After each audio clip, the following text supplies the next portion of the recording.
Comment vous avez eu l'idée de créer ce festival? Sous l'impulsion d'une bonne bouteille de Morgon. Trois bouteilles de Morgon. Trois bonnes bouteilles, chacun. Vous pouvez teaser déjà l'année prochaine, il y a des trucs super. Non? Ah non. Secret? C'est totalement secret. Ok. Bon. Même pas un auteur déjà qui reviendra? Je sais qu'il y en a certains que vous allez faire revenir. Il y en a qui vont revenir. Il y en a qui viendront pas. Fabrice Papillon, je suis auteur de romans de polar, thriller scientifique et historique. Par ailleurs, je suis producteur de documentaires scientifiques, journaliste scientifique, historien de formation, donc je mélange mes univers, l'histoire, la science, que je traite depuis 20-25 ans maintenant dans les différents métiers, livres, films, etc.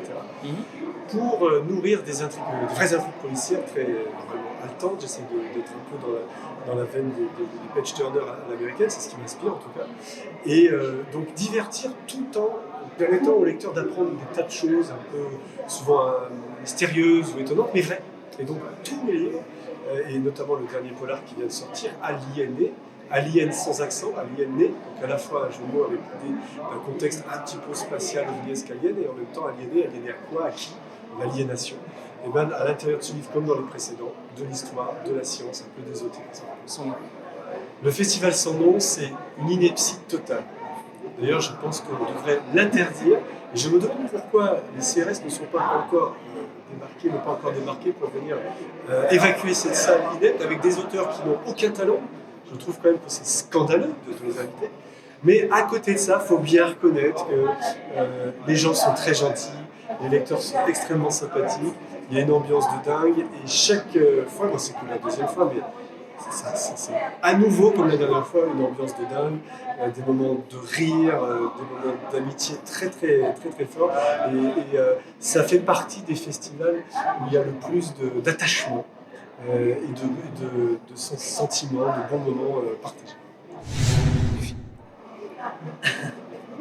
Bonjour, Céline Dangean, auteur donc, de polar, thriller, depuis 2014, ouais, c'est ça ma première parution, 2014. Voilà, j'ai derrière moi 5 titres.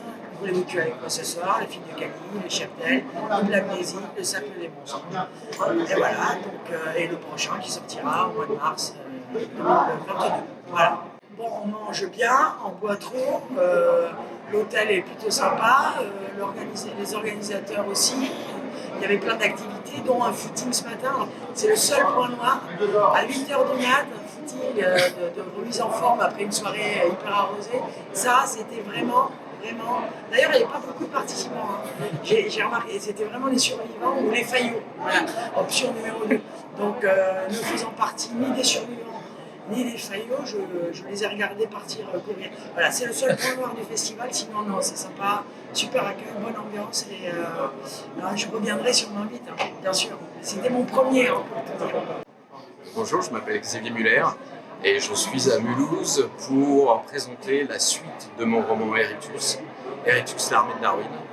Et Erectus, c'est l'histoire d'une pandémie. Alors, c'est pas original aujourd'hui, mais ça l'était au moment où j'ai écrit le livre. Une pandémie qui fait régresser les espèces. C'est-à-dire que les chiens deviennent des loups, les baleines des mammifères terrestres, et puis les hommes des êtres préhistoriques, des Homo erectus. Et tout ça, mon héroïne, qui est une jeune paléontologue qui s'appelle Anna Meunier, l'avait prédit et va partir avec l'OMS sur la trace du virus pour évidemment tenter de l'arrêter avant qu'il contamine toute l'espèce humaine. On a besoin, nous, auteurs, des salons, des libraires, de former une espèce de galaxie qui soutiennent, qui étayent nos cathédrales de papier. Et donc, un grand merci au Salon de Mulhouse qui est parfaitement organisé et très accueillant et chaleureux pour les auteurs. Alors, Cyril Carrère, 38 ans, je viens de Tokyo et je présente le 4e rassemblement qui était en lice pour le prix du Festival sans nom. Vraiment, super festival, merci beaucoup. Alors, je m'appelle Michel Moiti et je présente mon nouveau livre qui s'appelle Dog Island, qui se passe au large de Manhattan sur une île cimetière. Il n'y a rien qui va, on est bien accueillis, on est logé dans un hôtel génial qui est proche de la gare.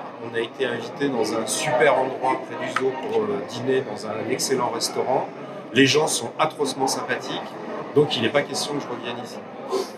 Bonjour, je suis Vincent Radureau, je suis auteur et présent bien sûr avec beaucoup de joie au festival Sans Nom. Je suis l'auteur de 2 romans policiers qui ont cette particularité d'avoir le sport comme toile de fond, le sport très précisément la NBA, le basket américain. Donc voilà, ça n'est qu'une toile de fond, ça n'est qu'un décor, ce sont avant tout 2 polars que j'ai écrits. Le premier c'est le dernier match de River Williams qui se passe essentiellement dans les parcs nationaux de l'Utah, et le deuxième c'est une suite en fait de ce premier roman qui s'appelle donc L'ombre d'un géant, et le décor s'est déplacé complètement diamétralement puisqu'il s'agit d'un polar qui se situe dans les rues de Brooklyn. C'est beaucoup plus crasseux, beaucoup plus sombre, mais on y parle toujours d'un certain basketteur nommé River Williams. J'aime beaucoup puisqu'on va de l'hôtel jusqu'ici aux Fonderies en longeant le canal Rhin-Rhône, c'est bien ça, et c'est tellement beau, comme il faisait très très beau aujourd'hui, un peu frais, je le concède, et donc ravi d'être ici dans ce festival Sans Nom qui est super bien organisé, super chaleureux. On a passé un temps formidable donc voilà, pendant ce week-end avec un petit restaurant sympatoche également près du zoo. Voilà, tous les gens ici sont adorables. Moi je trouve ça très bien organisé, et c'est la 2e fois que je viens ici. J'adorerais revenir.